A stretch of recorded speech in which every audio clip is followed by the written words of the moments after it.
giza korridoreak, baina denentzat hori eskatu zuen atzo Irungo Harrera Sareak Behobiako zubiaren bi aldeetan eginiko elkarretaratzean.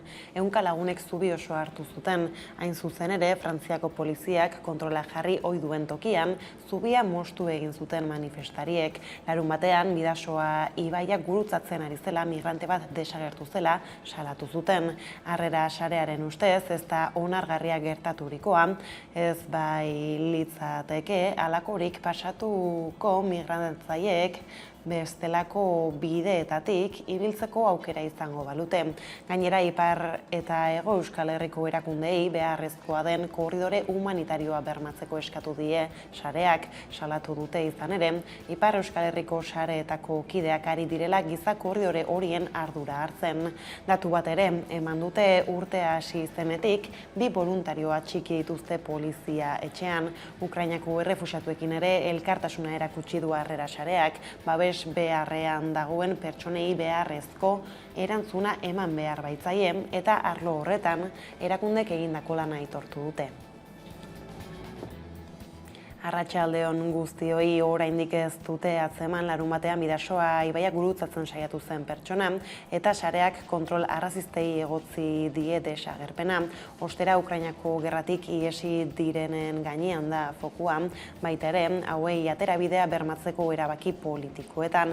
Aldi berean migranteen hartarako alarma piztua da Bidasoa aldean, Meliatik ere orain dela gutxi iritsitako irudiek ardura handitu dute, Palestinako eta beste 11 tokietako gatazketako irudiek berdin, eta egoera horri son, Elena Ruiz de Azua Zaporeak elkarteko kidea izan dugu gurean gaur gonbiatu nagusi gisa, eta migrazioarekin lotuta halaxe egin du hausnarketa uneko egoeraz.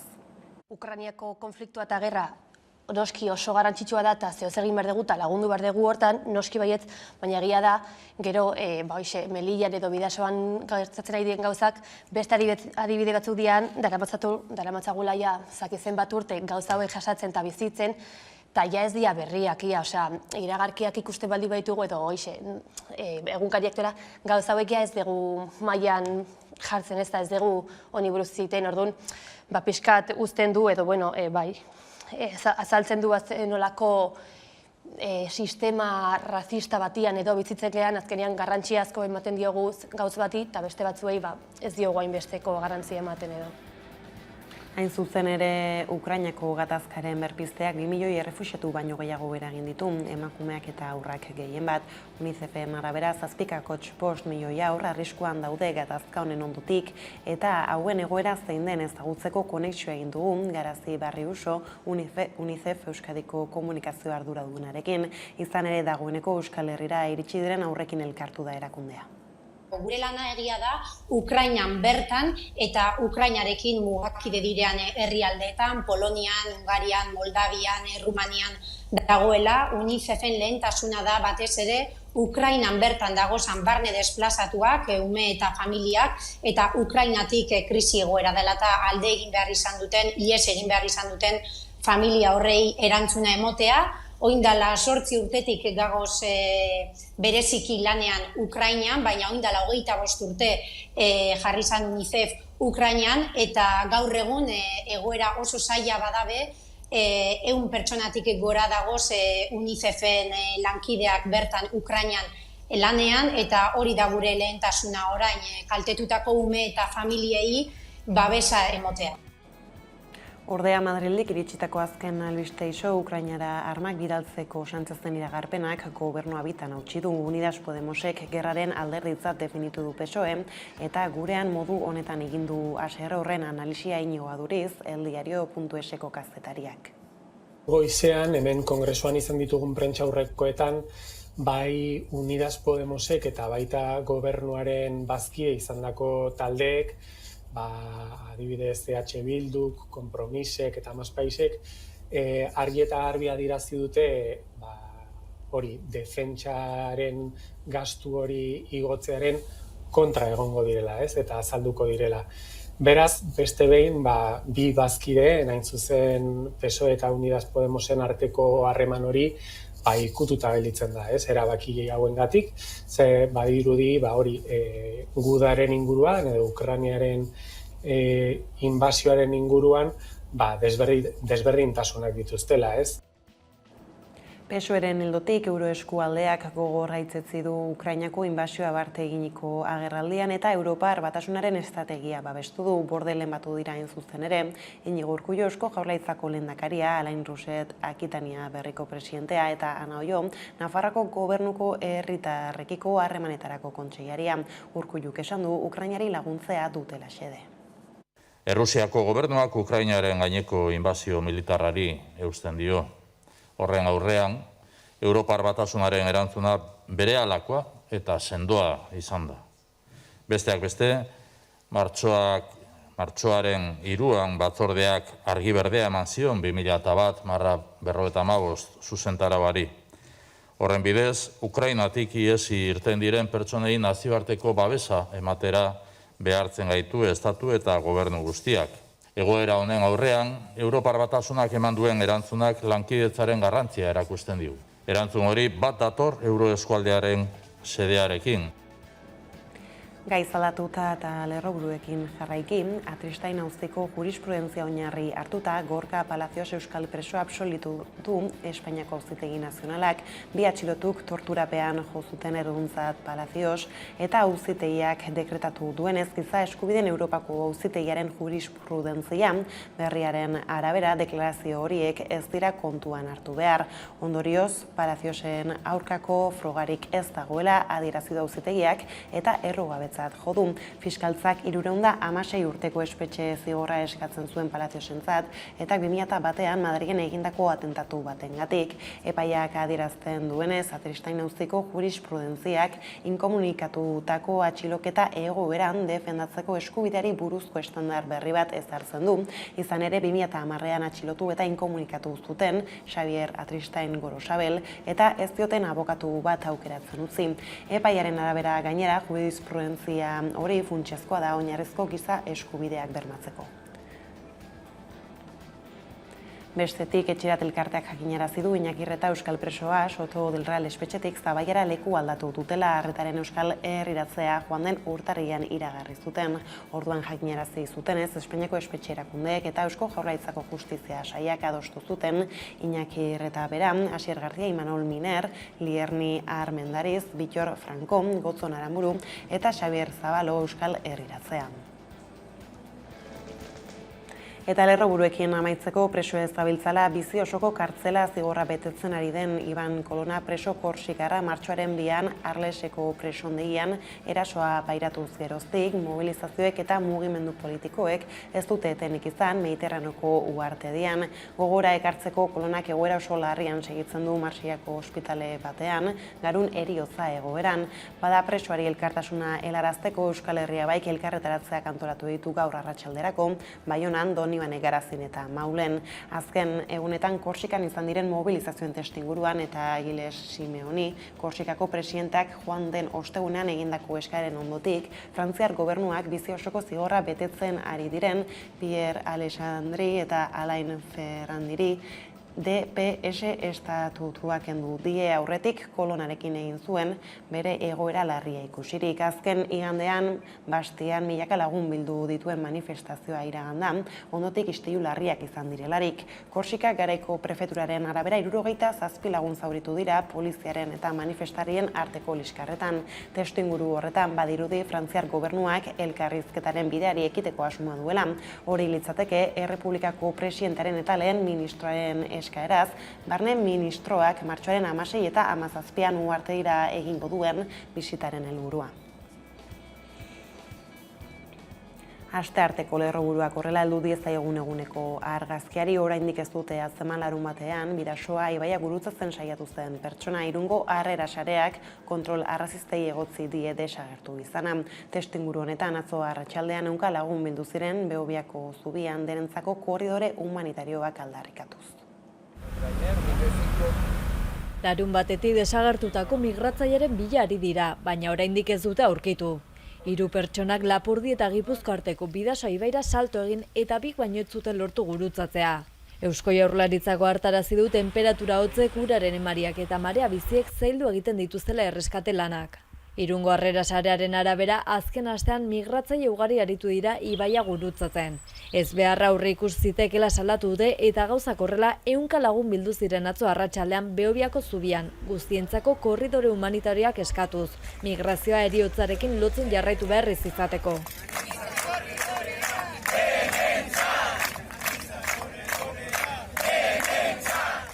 Mugaren bi aldeetako eragile politiko, sozial eta sindikalen ordezkariak ere izan ziren protestan. Ordu erdiko kontzentrazioaren ondoren bertan bildutakoek hainbat minutuz moztu zuten zubia, modu simbolikoan ibilgailuen joan etorria eragotziz. Argi utzi zuten gertatutakoa ez dela inondik ere istripua, Hendaia eta Irun arteko kontrola jo zituzten erruduntzat. Mugaisteak berriro ere gazte baten migrazio prozesua Bidasoa ibaian amaitzera behartu duela azpimarratuz. Irungo Harrera Sarearen ustez ez da onargarria gertaturikoa, ez bailitzateke halakori pasatuko migratzaileek bestelako bideetatik ibiltzeko aukera izango balute. Eta gaineratu dute bide seguruak ez dituztela pertsonak desagerrarazi edo hiltzen, bai aldiz kontrola arrazistek. Mobilizazioan oroitu dute ia 7 lagun hil zirela Euskal Herrian migrazio bideetan, Bidasoan ituta edo trenak harrapatuta. Testuinguru honetan Euskal Herriko erakundei beharrezkoa den korridore humanitarioa bermatzeko eskatu die Harrera Sareak. Salatu dute izan ere Ipar Euskal Herriko sareetako kideak ari direla korridore humanitario horien hartura hartzen.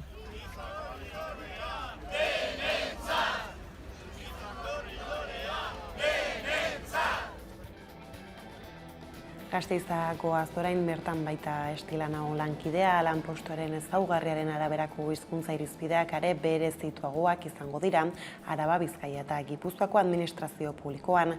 Argitaratzear dago administrazio publikoko hizkuntza eskakizunak arautuko dituen lege dekretua, ez da Esti? Euskal Autonomia Erkidegoko administrazio publikoko hizkuntza eskakizunak arautuko dituen lege dekretu berria argitaratu du Eusko Jaurlaritzak. Lege horren arabera, lanpostuetako hizkuntza eskakizunak esleitzeko lanpostu horien funtzioak aztertzeaz gain kontuan hartuko dira herritarrekin, erakundearen barruan eta beste erakunde batzuekin dauzkaten ahozko eta idatzizko harreman komunikatiboak. Horretarako behar den komunikazio azterketa egingo du erakunde bakoitzak. Oraindik puntu batzuk landu behar badituzte ere, testu berriak euskararen erabilaren normalizatzeko asmoa du eta asaltzen du helburua euskal sektore publikoak herritarrekiko harremanetan euskara eta gaztelania diskriminaziorik eragin gabe erabilia izatea bermatzea dela. Lanpostuaren ezaugarriaren araberako hizkuntza irizpideak are berezituagoak izango dira Araba, Bizkaia eta Gipuzkoako administrazio publikoan Eusko Jaurlaritzak argitaratuko duen lege dekretuaren arabera. Euskal sektore publikoak herritarrekiko harremanetan euskara eta gaztelania inolako diskriminaziorik eragin gabe erabilia ahal izatea bermatzea du helburu lege honek. Horretarako, herritarrekin erakundearen barruan eta beste erakunde batzuekin dauzkaten ahozko eta idatzizko harreman komunikatiboak kontuan hartuko dira behar den komunikazioa azterketen bidez. Zentzu horretan, lanpostu bakoitzaren ezaugarrietan adierazi beharko da lan hori egingo dutenek herritarrekiko harremanik izango duten eta harreman hori ahozkoa, idatzizkoa edo mota bietakoa izango den. Hala, ahozkoa ohikoa den lanpostuetarako esaterako, eskatuko den gutxienekoa mintzameneko B2 maila izango da. Derrigortasun tasari eta indizeari dagokienez, ez da aldaketa esanguratsurik eta beraz, euskaraz hartatzeko gai ez direnak kontratatzen jarraitu ahalko da. Dena den, lanpostu guztietan ez da hizkuntza eskakizuna egiaztatu beharko. Hala egin behar ez denetan, euskararen ezagutza meritu moduan baloratuko da. Aldiz Euskara Hizpide eta aurtengo korrikaren atarian egun osoko egitaragoa prestatu dute Amurrion martxoaren 31-erako ekimenari hasiera emateko. Zer dakar programak Esti? Amurrioko AEKak iragarri duenez, egun osoan zehar izango dira ekitaldiak, bai lauterdietan hasiko den lasterketaren aurretik eta baita ostean ere. Hala nola Amurrioko txistulariak eta trikitilariak herriko kaleak girotzen arituko dira goiz-goizetik, arratsaldeko 3:00 aurrera aldatz elektrotxarangak hartuko ditu plazak, korrikaren hasiera heldu bitartean eta beranduago 6:00 aurrera gozategi, izate faltsua eta dupla taldeen kontzertuak izango dira. Bestelakoan ekonomia arloko gaiei helduta, Hego Euskal Herriko garraiolariek greban jarraitzen dute. Esti gaurko eta biharko mobilizazioak antolatu dituzte Iruñan eta Gasteizen, ezta?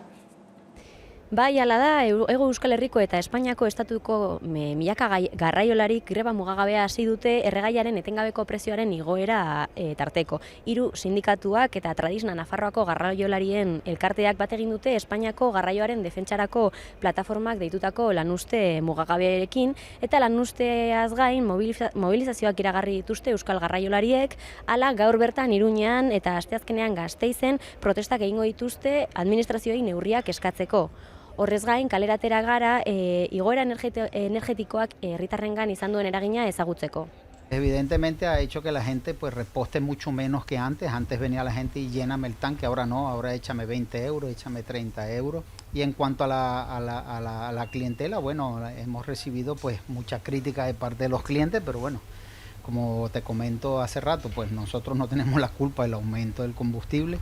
Creo que debería haber una campaña a fondo de por qué se está aumentando los combustibles y que la gente entienda que no somos los vendedores los que hemos provocado esta situación, sino que hay una situación de guerra, estamos viviendo un estado de guerra y bueno, es lógico que aumente, pero no somos nosotros los que están aumentando. Pues hombre, es una burrada lo que están haciendo. Al final tienen que entender que la gente que somos autónomos, tanto camioneros y demás, pues no se puede aguantar las subidas que están pegando. Jo, hombre, igoera izugarri handia izan da, eta, claro, soldatak igotzen ari ez direnez, pues, claro, gero eta txiroagoak izango gara danak. Penagarria da nere ustez, egoera jasan ezina izango da, bueno, izaten ari daia. Eta ez dakit nolakoa izango den etorkizuna, baina ez dut oso positibo ikusten dana. Pues con ver los recibos y llenar el coche, el depósito del coche, pues ya te estás dando cuenta que es una barbaridad. Parece que has hecho un delito cuando llenas el coche. Y en casa, pues bueno, pues puedes bajar 1 grado, 2 grados la temperatura si quieres ahorrar algo. Nabaria da igoera, osea, nabaria da, eta azken finean, pues, gu gaztea gara, joatea bidei bat egitea eta orain izatea pues igo dela asko. Ni adibidez, momentu honetan ez nago lanean, txikitxoarekin nagolako, baina nire zenarra adibidez, bai, lanera hori kotxez autoz juten da, eta karota berak bai, igartzen du. Izan ere, garraiolarien grebak bigarren eguna du gaurkoa Hego Euskal Herrian eta Bilboko portuan eta Nafarroan izaten ari da eragina batez ere. Bizkaian 70 bat garraiolarik Bilboko portuko sarrera nagusia oztopatu dute esaterako. Grebalarien eta ertzaintzaren artean tentsiuneak izan dira gainera. Bestalde Nafarroan Iruñeko erdigunean sartu dira 100 garraiolari. Espainian ere izan dira piketeak eta Madrilen polizia batek bala zauritu du grebalari bat, Aiara Durreta. Bigarren greba eguna dute garraio sektoreko langileek Hego Euskal Herrian, bi elkarteek babestu dute garraioaren defentsarako Espainiako plataformak deitutako lanuztea. 3 sindikatuak eta Tradisna Nafarroako garraio sektoreko patronetako batek. Bada gaur 3 deituta kamioi karabana egin dute Galarretik Iruñara arte. Nafarroako gobernuari neurriak eskatzeko. Grebak hasiera apala izan duen arren eragina izan du portuetan. Besteak beste garraiolariek erregaiaren prezioa jaistea eskatzen dute. Izan ere salatu dutenez, prezioa jaisten ez bada ezin izango dute biziraun. Eske gaur egun, igo da, pandemiatik unen 80 bat, eguneko 80 bat igo da. Eta orden, karo, horri kentu jozu etxeragan behar dugun soldata, pues, gasolian bota behar dugu. Eta orden gaur egun, iaia hobe da, kamiona gelditzea, lanien nahitu baino. Eta hortaz da, gehien bat hortaz heldu de horre bapatian olako geldiketa, indugun geldiketa. Hala ere, Hego Euskal Herriko garraio enpresa nagusiek ez dute greba abestu. Oia bakutxak bera jakinen du, ni badakit hemengo Tradisnak batzeko gertatu zen. Tradisnatik izan zen gehien bat, jende gehienak nahi zuen gelditu eta gainera plataformari apoio eman.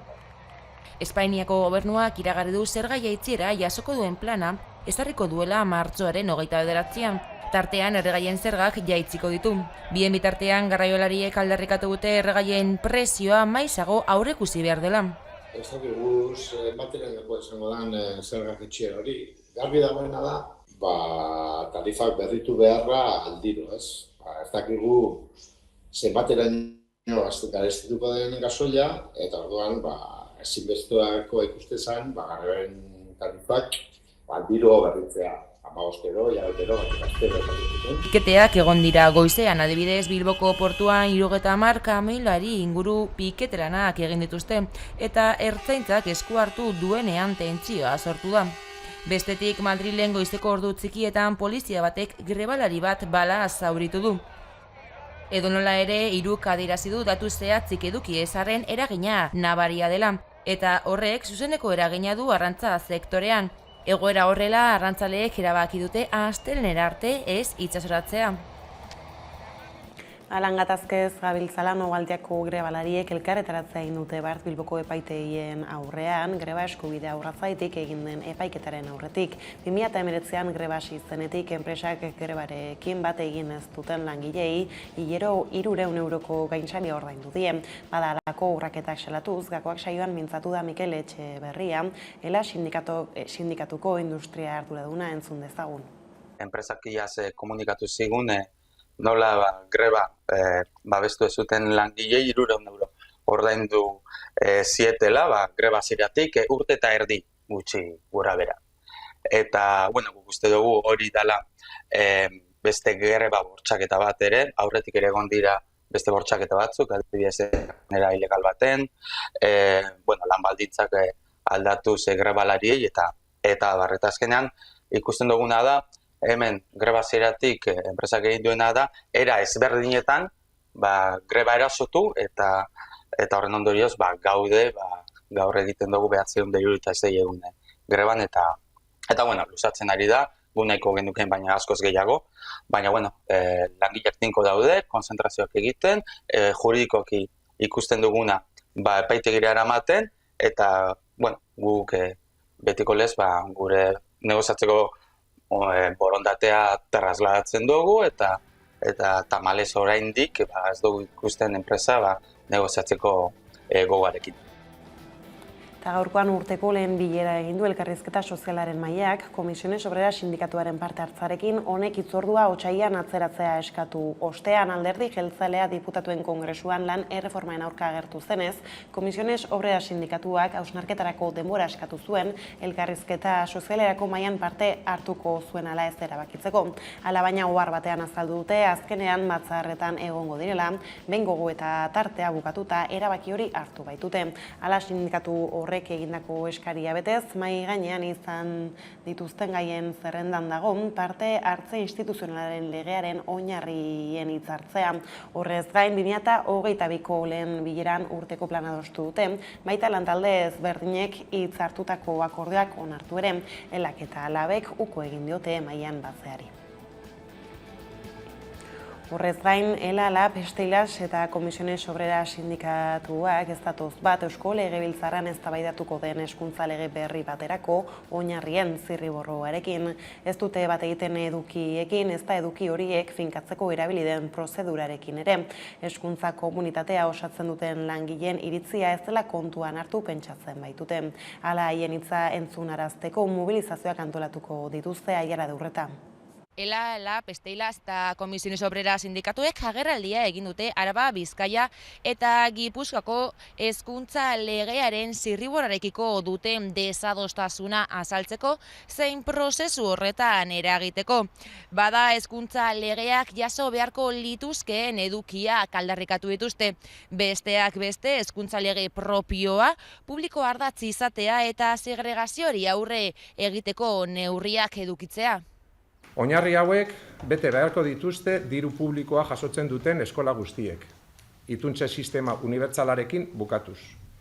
Diru publikoaren parte hartze eta kontrol publikorako mekanismoak lehentasunez ezarri behar dira. Horrez gain sindikatuek salatu dute, euren eskariak ez direla aintzat hartu Eusko Jaurlaritzak eragileen proposamenak kontuan hartu direla esan arren. Hori, guk ez dugula hola bizi. Horiek horrela, publikoa, euskalduna eta propioa lelopean manifestazioak deitu dituzte sindikatuek. Martxoaren 18an eta 28an elkarretaratzeak egingo dituzte Gasteizko Legebiltzarraren atarian eta martxoaren 25an grebara deitu dute. gure hezkuntzaren etorkizunean langileok zer esan handia dugula uste dugulako, datorren asteotarako eta legebiltzarrean emango diren bozketei begira, hemen gaur gauden sindikatuok mobilizazioak deitzeko erabakia hartu dugu. Mendua besteak beste intziditzea du helburu, hortaz bilera baten bidez edo gaur hemen publiko egiten ditugun aldarrikapen hauen bitartez zirriborro horretan txertatu ahalko balira, hori da gure helburua, izan bilera bitartez, izan eragina duelako gaur hemen aurkezten duguna. Akordio zirriborro hori ez zaigula gustatzen. Orduan ikusiko dugu zer datorren, baina behintzat guk nahi dugu indarra horretan egin, langile honen hitza eta aldarrikapenak jasotzeko. Nafarroan berriz Navarra Sumako abestu egingo du hitzarmen ekonomikoaren erreforma geroa baik PSNeri egotzi dio ez duela nahi izan aho batezko akordiorik eta Euskal Herria Bilduk salatu du bidaide txarra aukeratu dutela sozialistek. Horrela PSNek gehiengoa ziurtatu du. Navarra Sumak ostiral arratsaldean iragarri zuen hitzarmen ekonomikoaren azken akordioari baiezkoa emango diola. Abenduaren 23an zen bozkatzekoa azken erreforma parlamentuan, baina neurri nagusiekin batera, testuari egindako aldaketa txiki bat dela eta oso kritiko azaldu ziren geroa bai eta Euskal Herria Bildu eta Navarra Sumak ere azalpenak eskatu zizkion Ogasun eta Ekonomia Departamentuari. 3 hilabete geroago jarrera aldatu du Navarra Sumak eta kritikak bi talde abertzalei egin zizkien atzo. Bi gobernuen arteko koordinazio batzordearen eskumenen artean sartzen zen, inputazio indizea aldatzeko aukera jasoztuten. Urtero Nafarroak bere gain hartu gabeko eskumenen truke ordaindu beharreko ekarpena kalkulatzeko funtsezko datua da 1,6ko inputazio indizea eta geroa baik eta Euskal Herria Bilduk salatu dute parlamentuaren kontrolpetik atera nahi izan duela auzi hori PSNek.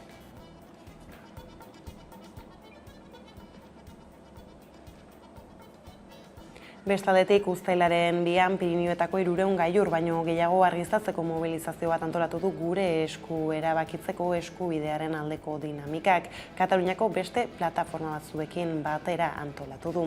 Dagoeneko zabarik da ekimenean parte hartzeko izen ematea egitasmoa herriz herri aurkezten ari dira orain eta gaur arratsaldean Bilbon izango dira Laolsaretoan arratsaldeko 7etan. Gure esku erabakitzeko eskubidaren aldeko dinamikak hitzordua jarria du uztailaren 2an. Katalan eta Euskal Herritarren artean 300 gailurretik gora argiztatuko dituzte Pirinio osoan zehar eta dagoeneko zabalida ekimenen parte hartzeko izan ematea. Katalan eta Euskal Herritarrok libre eta burujabe izan nahi dugu. Gure etorkizuna erabaki nahi dugu eta herritarron borondatea entzun eta errespeta dadin eskatzen dugu. Farol bereziak eta linternak baliatuz argilerro bat osatuko dute Iger Lurmuturretik Kreusera, Atlantikotik Mediterraneora, Kataluniaren eta Euskal Herriaren autodeterminazio eskubidea aldarrikatzeko. Mobilizazio Eusko-Katalan bateratu honen bidez, burujabetzarako bidean, elkarlanean aritu eta indarrak batzeko konpromiso herritarra nabarmendu nahi dugu. Euskal Herritarrek 115 gailur argiztatuko dituzte, Jaizkibeletik Benaskeraino, eta gure esku jada zabaldu du gailur hauetan guztietan izan emateko epea. Horiek bitan bereizi dituzte, gailur berde eta gorri gisa izendatu dituztenak. Berde guztiak Euskal Herrian daude eta jende gehienarentzat irisgarriak dira. Bestalde gailur gorri gehienak erdialdeko Pirinoan daude, eta mendizale trabatuentza bakarri dira egokiak. Horregatik izen ematen mugatua dute. Gailur gorrien erdietan espedizu taldeak osatuta daudeia da. Mugikortasun murriztua duten pertsonentzat egokiak diren gailurrak ere aukeratu dituzte. Infografia honetan horiz markatuta ageri dira. Baina mendietara igo gabe ere zenbait herritan ekintza simbolikoak egingo dituzte uztailaren 2ko ilunabarrean. Egitasmoa herriz herri aurkezten ari dira antolatzaileak. Gaur Bilbon egingo dute saio bat Labolsa aretoan. Donostia martxoaren 24an Kriptan. Gasteizen hilaren 25an Landatxon. Eta Iruñan hilaren 30an Katakraken. Guztiak 7etan izango dira. Eta sare sozialen bidez emango dute gainerako aurkezpenen berri. Astearteko kontuak horrela iritsi da albistegiaren bukaera besterik ez gure aldetik. Gaurko zauek izan dira eguerdiak gurean gaur zituenak guztiak eta gehiago nahi duzuen aldiro 11.6 ondo izan eta bihar arte.